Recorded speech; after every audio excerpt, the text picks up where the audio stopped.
Welcome to Midnight Mysteries. If you feel like listening to a horror story, you're in the right place.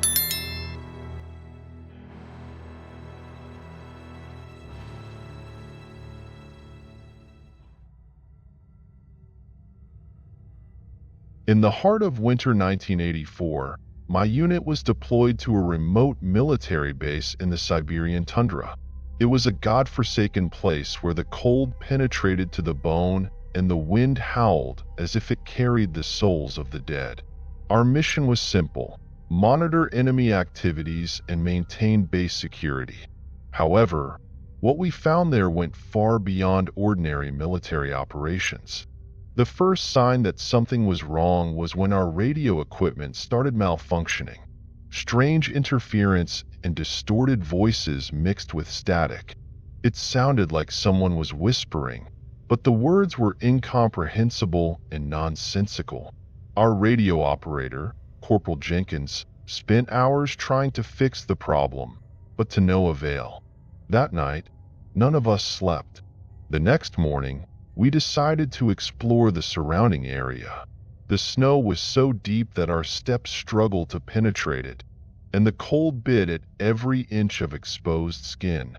During this reconnaissance, we discovered an old wooden structure, half buried in the snow, with windows darkened by years of abandonment. It wasn't marked on any of our maps.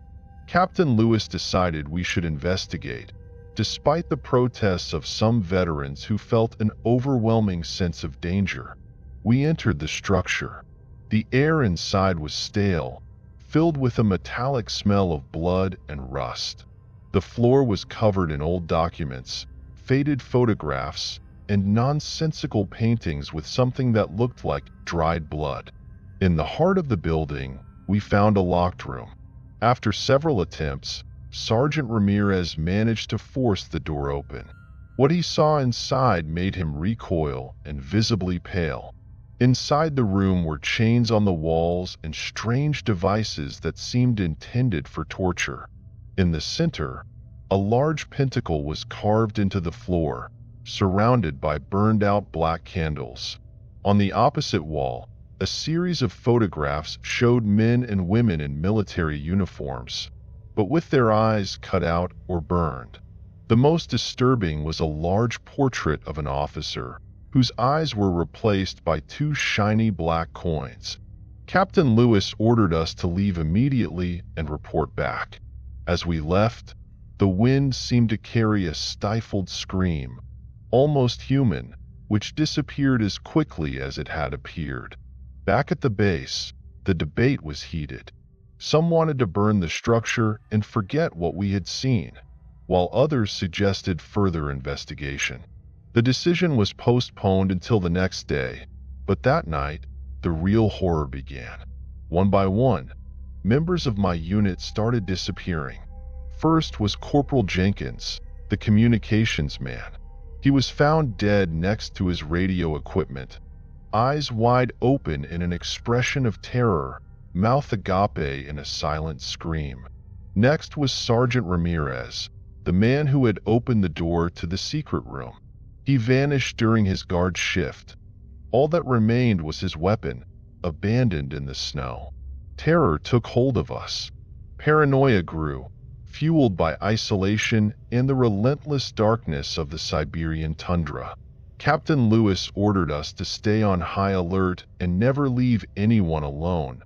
But the tension was palpable, like a thin veil that could tear at any moment. I decided to do further research on the strange symbols and photographs we had found in the abandoned structure.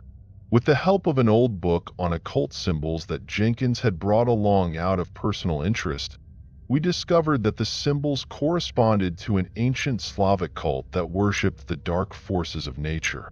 These worshippers believed that through human sacrifices they could gain power and immortality, invoking entities that lived among the shadows and at the borders between the living and the dead. As we tried to digest this information, another scream tore through the night. It was the voice of Parker, a young soldier who had shown fearless courage up to that point. We ran to the guard post, only to find his rifle on the ground. No sign of a struggle, but there was a trail of footprints leading towards the structure. Following the tracks, we found Parker hanging from a beam in the ceiling of the same room with the pentacle. His eyes had been removed, leaving only two black voids staring at us. Panic was palpable. Some soldiers started talking about desertion, others about contacting command for immediate evacuation. But every attempt at external communication failed. Our radio equipment had become completely unusable, as if someone or something had sabotaged it. Captain Lewis, visibly shaken but still determined to maintain order, ordered us to prepare for an operation at dawn. We would burn the structure and everything it contained, trying to end the nightmare. That night, no one slept. Every shadow seemed to hide a danger. Every noise was a harbinger of death. I sat with my rifle in hand, staring into the darkness outside the window, praying for dawn to come soon. At dawn, we armed ourselves and headed to the structure. The gray morning sky offered no comfort, only the promise of another day of cold and terror. With cans of gasoline and torches, we entered the cursed building. It was even more eerie in the daylight, with corners that seemed to hide even darker secrets.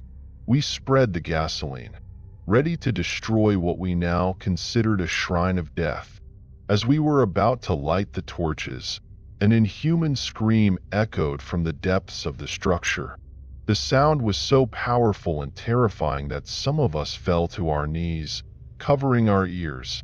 Captain Lewis, regaining his courage, was the first to react, throwing his torch onto the gasoline trails.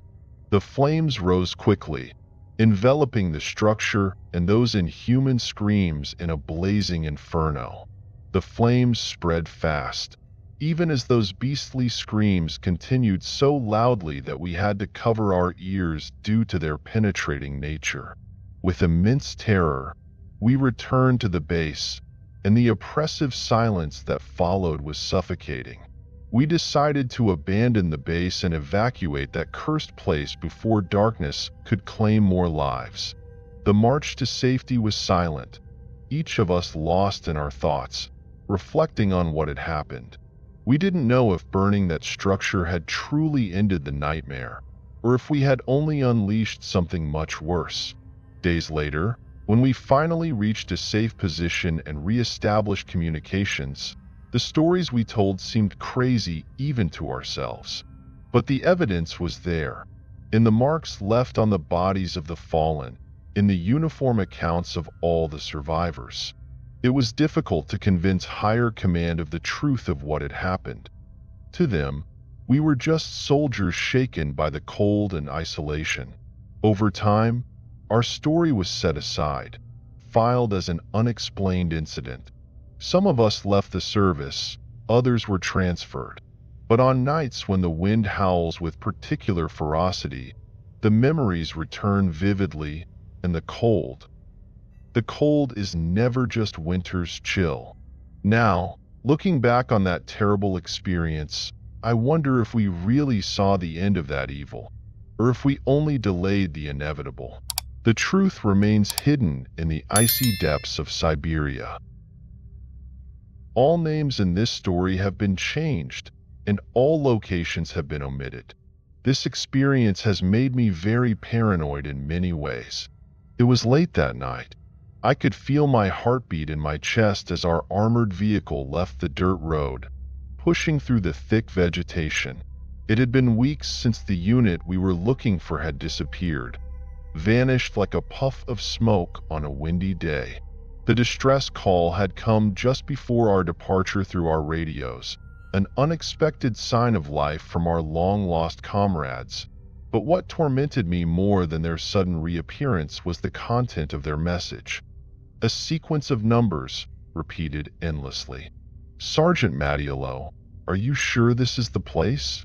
I asked as the static crackle of the radio cut through the silence that gripped our team. "That's what the command confirmed. Get ready. Mattiello replied as our vehicle came to a stop. The fog seemed to thicken. We disembarked into the unknown. The silence of the abandoned base grew increasingly unsettling. The buildings were like empty shells with broken windows and open doors. We were in a city that, only weeks ago, was alive and bustling but was now just another ghost town on our path. Mattiello whispered for us to stay vigilant as we advanced, our boots crunching on broken glass and debris. Signs of a struggle were everywhere. Overturned furniture, blood-stained rags, and scattered ammunition painted a picture of the recent chaos. The base was eerily silent, except for our heavy breathing and the distant cryptic echo of the transmitted numbers. As we approached the command center, the transmission grew louder, a constant noise that seemed to penetrate my mind, its meaning as elusive as the shadows in the fog surrounding us. Entering the command center, we found it abandoned, the air stale, the only light coming from the flickering consoles. The radio speakers, crackling with static, repeated the sequence over and over in a monotone voice. 22478311. Corporal De Stefani whispered. What does it mean? I saw his eyes widen as he scanned the room. Commander Santa Maria might have known, Mattiello said. Commander Santa Maria was the name of the unit leader, missing along with his team. We continued our search through the desolate base, hoping to find a clue, a survivor, anything. But it was the lab that changed everything. The door was ajar, hanging on its hinges as if it had been forced open, creaking slowly as if moved by the wind. Inside, the air was thick with the smell of decomposition and chemicals. Broken glass slides and overturned equipment were signs of abruptly interrupted activity. And then we saw them. The bodies, the members of the missing unit, or what was left of them, were scattered on the floor, their faces twisted in expressions of terror. It was a massacre, but the cause was unclear. No gunshot wounds, no signs of struggle on their remains. Then Sergeant De Stefani pointed to a corner of the room. There, among a pile of hastily abandoned notes, lay the body of Commander Santa Maria. In his stiff, lifeless hand was a notebook. The numbers 22478311 were written on it in a shaky hand, followed by a chilling phrase, "They are coming for us." That scene hit us like a punch to the gut, and the implications of his words branched into a million unanswered questions. Who was coming for them? It was then that the reality of our situation dawned on us. The isolation, the eerie silence broken only by that incessant series of numbers. We were not the rescuers. We were the next victims. Panic took over, and our only choice was to flee. We ran, stumbling through the fog, guided by the distant light of our vehicle. Just as the vehicle came into view, a being emerged from the fog. A chill colder than death itself ran down my spine as that mysterious figure, shrouded in shadow, moved slowly toward us. "We need to go now," Mattiello shouted, snapping me back to reality with a tone that reflected a primal fear within me. Our training had prepared us for many types of enemies, but we had no idea what we were facing at that moment. We rushed into the vehicle. De Stefani's hands trembled as he handled it, speeding away with evident fear in his voice. "This is Mattiello, calling command. Mayday, mayday. Requesting immediate extraction from the gray zone. Do you copy?" The radio's static continued to repeat those numbers incessantly, interrupting his mayday, 22478311. As we drove as fast as possible, the base vanished into the distance, swallowed by the fog, along with that being that had emerged from the shadows. Even today, after 20 long years since that day, the mystery of those numbers and the horrors of what happened to Commander Santa Maria's unit remain an enigma and haunt me.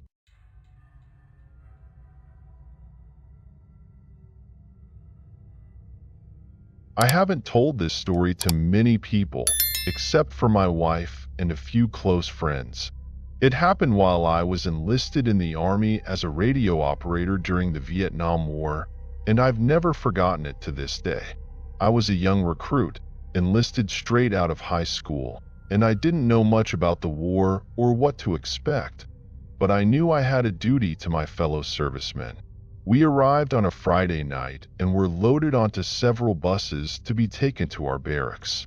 The air was very humid and the ground was soaked from a storm that had just passed. I vividly remember the journey and the smell of sewage. My first night was quiet and uneventful, but we all felt a tense atmosphere as our instructors tormented us with stories during training. I remember the crescent moon peeking through the clouds while we were all sitting around a fire telling jokes. I wasn't very good at comedy, so I just listened. My job was to manage communications between my unit and all others, ensuring everyone knew what was happening everywhere. I carried a heavy backpack with the radio, as those were the sizes of the radio devices back then, along with many other pieces of equipment and supplies. I was quickly assigned to a very tight-knit unit that had just lost their radio operator to a landmine. I remember the first time we had contact with the enemy. It was the loudest thing I'd ever heard. We were in a dense part of the jungle and couldn't see the enemy, but we quickly ducked as soon as they started shooting at us and fired back blindly in their direction. The chaos seemed to last an eternity, and we probably stopped shooting after a couple of minutes. We advanced to get closer to the enemy and secure the area, and it was the first time I saw the enemy up close. There they lay, 3 dead Viet Cong in a pool of their blood. I couldn't believe I was looking at 3 human beings who had been alive just moments before. They were young guys who might have had sisters, brothers, and parents. They were probably just relaxing before we arrived, and now we were there, staring at their motionless bodies. But I felt justified because they were the enemy, and they would have been standing over our dead bodies if the roles had been reversed. A few days later, we were assigned to a different location that had suffered heavier losses and needed more support. I grew accustomed to the violence and saw many of our young men die painfully. One day, my sergeant told me someone wanted to talk to me. I was met by an older man, in his 50s, who seemed completely out of place there. His behavior was calculated and unpredictable, and even my commander seemed to turn into a yes man in front of him. He introduced himself as Peterson, an intelligence officer stationed nearby, and told me I would be assigned to him as a radio operator for his unit. I liked my unit and wanted to stay with them, but orders are orders, and I had no choice. So I got on the helicopter and went with him. We landed in a heavily wooded area next to some Viet Cong huts. It was a heavily fortified enemy area, and I could easily imagine the battle that must have taken place there. Some guys wore gas masks and others stood nearby, but they neither noticed nor cared that I was there. It was a very strange atmosphere. It didn't feel right. These guys didn't act like regular soldiers, and certainly didn't have the fearful look we had. I tried to talk to some of them, but all I got were strange, emotionless stares, as if they were infected with something. Whatever it was, they all had the same attitude, which made me very uncomfortable. Officer Peterson and I entered one of the smaller huts, and I was told to stay there until someone came to get me. I was supposed to just stay there and wait, but I was too curious and restless to relax, so I headed to the main tent and took a peek inside. What I saw made my heart skip a beat. On an improvised table lay 6 murky containers, each holding a severed head of a guerrilla fighter, with various tubes and wires protruding from them. A green liquid seemed to react with the heads as their mouths and eyes twitched as if half alive. Suddenly, I felt a hand grab my shoulder. It was Officer Peterson, who seemed very annoyed at finding me there. I timidly asked what they were doing inside, but he angrily replied that I shouldn't have entered and sent me back to my hut. We must have been attacked or something, because I woke up a day later in triage with several broken ribs and a fractured collarbone, with no memory of anything that happened afterward. I never saw Officer McPeterson or those soldiers again during my service, assuming that was his real name, and I often wonder what they were doing there. Maybe they were trying to gather information from the dead enemy soldiers or something. But whatever it was a strange experience I'll never forget.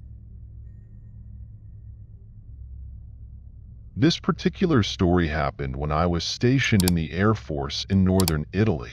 I won't mention the name of the base, but I'm sure many people will know which one it is as soon as I provide some specific details. This episode occurred a few years after I had settled there.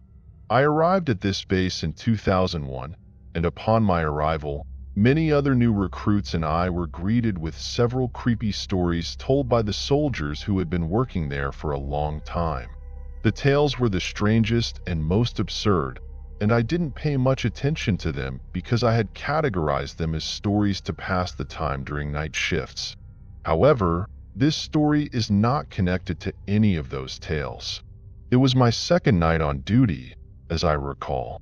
I was on guard duty with a soldier who had been there for several years, and he told me about a little girl who had visited her father while the area of the depot where we worked was under construction several years before our arrival. The story narrated that the girl was playing on the scaffolding along the road while her father worked, but she slipped and fell from an iron beam of the structure and unfortunately met her death. Much of the story didn't make sense to me at the time, but despite the details being confused, it scared me terribly. To make the story even more chilling, that soldier took me to the very spot where the incident was said to have occurred. He turned off the engine and the music, and we waited there in silence. He tried to scare me a couple of times, but when he realized I wasn't particularly affected by these stories, we left after about half an hour. About 3 years later, I was assigned a guard shift in that particular area of the base. Note that this area had been completely off limits for years, with only a few small zones requiring periodic checks, which we conducted by passing through with our military vehicles. The shift started rather poorly. My partner Matteo and I were assigned to patrol in a small van, as our usual Jeep was in the workshop for maintenance. I know this part may seem irrelevant at the moment, but it will connect to the story later. Our schedule was to do 3 rounds of checks throughout the night at the storage facility, and that night we had already completed the first 2 without any issues. So, around 4 o'clock in the morning, we decided to do our final check. The only way to access that area was through 2 large gates, which took a long time to open. We entered the area, closed the gates behind us, and proceeded as we had done twice earlier that evening. Matteo was driving the van during this check, and I was the one using the flashlight to ensure everything was in order. Our primary task was to ensure no one infiltrated those depots to steal materials and sell them at some illegal market. An important detail I've omitted, which might be relevant here, is that the story of the little girl had taken place on a road right within that area. Up to that point, everything was going well, and we had almost finished our rounds when Matteo made the last turn onto that road. We had been quite talkative for most of the night, but at that moment, I felt a strong sense of unease. Something seemed different, but I couldn't pinpoint what it was. We were about halfway down the road when everything around us became eerily silent. Even the rumble of our van and the faint sound of the radio seemed to diminish as we approached the structure from the previous story. I must emphasize that even recounting or writing this part sends a chill down my spine and brings tears to my eyes out of fear. But as we approached the structure, I turned my head towards the opposite window, and from my left ear, I heard a sound that nearly made me wet myself. It was the sound of a person moaning and groaning in distress, similar to the moan of a girl. Yes, it really happened. The faint and unsettling moan began to resonate inside the van's cabin, between us, in the dark void of the back seat. I felt my blood run cold, and I quickly turned to Mateo, shouting, "Stop playing that joke." Mateo turned towards me with a confused look, and at that moment, he began to slow down, asking if he was going too fast. I remained silent for a moment, with my hand in a pause gesture, and listened. I heard the sound again. My partner broke the silence and asked what was wrong. I quickly turned off the music without saying anything initially, then whispered to him, "Do you hear it?" He stopped the van, confused, and listened carefully. It was almost completely silent for a second or two when we both heard it again. That long, creepy moan of a woman. It resonated in my ears, sounding like someone struggling to breathe and taking a deep breath of air as someone tried to strangle her.